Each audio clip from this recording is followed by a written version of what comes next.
I'm ranking every final boss from every WoW raid tier based on what it would be like to have sex with them. And by sex, I mean quality sex, the kind that you look forward to and walk away from feeling good for the rest of the day. Starting off with vanilla Onyxia's lair. This is easy. F tier. I hate to break it to you, but this is not happening. She is massive, number one. She's half the size of a cruise ship. You, compared to her, are a mosquito. There's no way you're surviving this. She lies on top of you. You get splattered. You die. Okay, benefit of the doubt, let's say that you somehow make it work without getting flattened, okay? Now, let's say that you have a part of your body inside of her body, and she happens to make even the slightest involuntary movement, and whatever part of you is inside of her is getting snapped in half. So yeah, not happening. Next. Ragnaros, the Fire Lord, Molten Core. This is like asking if you can have sex with a volcano, specifically the lava inside of a volcano.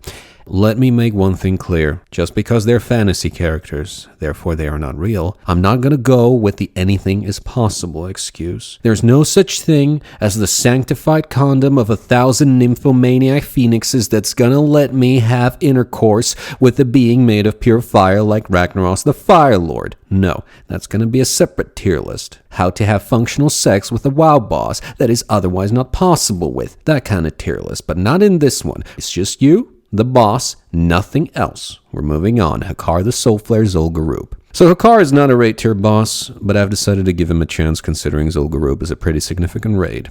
Bottom E tier. I haven't looked up close, and frankly I don't want to, but I'm pretty sure this thing doesn't have anything remotely viable for human intercourse. He's also probably cold-blooded too. That's an instant turn-off. Speaking of blood, if you know about the corrupted blood incident, and it should be pretty clear to you the second this guy touches you, you are probably walking away with like 100 different variations of STDs. So yeah. So why E tier instead of F? Because everything so far I've said is pretty bad. Well, the thing is, I don't want to judge. As messed up as it may seem, maybe, just maybe you're into ancient Aztec snake gods, or at least something that looks like it. I don't know you. Also, there is a mind control mechanic to which, of course, you should first consent. So, in theory, he could rewire your brain into thinking that you're having the best time of your life. As fucked up as that may sound, he's evil, so he'd probably do stuff like that. Anyway, next, Nefarian, Blackwing Lair. So basically the same deal as Onyxia, and I like to bet he's probably worse. If you remember, one of the things that makes this boss memorable is that he takes a core part of your class, and the part that defines you, multiplies it by a dozen, and then turns it against you. So, because I know what defines me, then I'd rather not have sex with this guy, because that would mean drowning in not yogurt.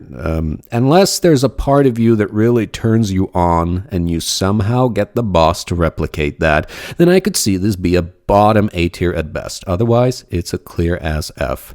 It also doesn't help the fact that he's Black Dragonflight as an acting CEO of the Black Dragonflight. Next, Cthulhu, the Temple of Angaraj.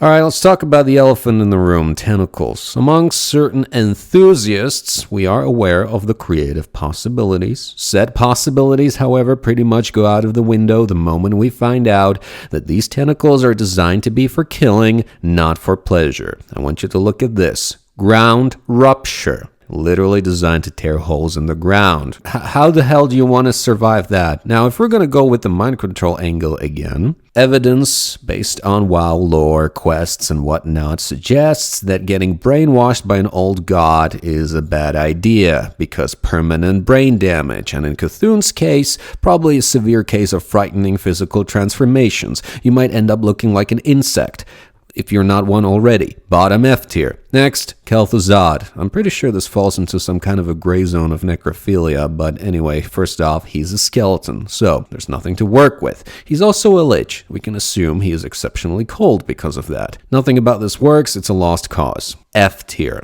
Honorable mention, Onyxia's human form, Lady Katrana Prestor. I'm only doing this because I don't want to have an empty S tier. Speaking of which, this is an easy S tier. I'm not going to tell you why. This speaks for itself. Now, one thing you probably haven't considered is, as a 40-man boss, the great thing is she can take on 40 people at once. Probably, actually most likely. The bad thing is she can take on 40 people at once. The reason why this is a problem is because she will outlast you.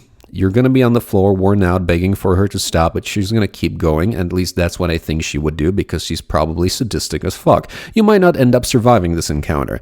Now, she's also the type of person who's more than willing to make you disappear and have your organs sold at the Black Goblin Market. So, obviously, it is dangerous. You might potentially die. So ask yourself this: do you want to risk it? I'll tell you my answer. My answer is that it doesn't matter. One look at her, and I'm folding like a lawn chair. Zero hesitation.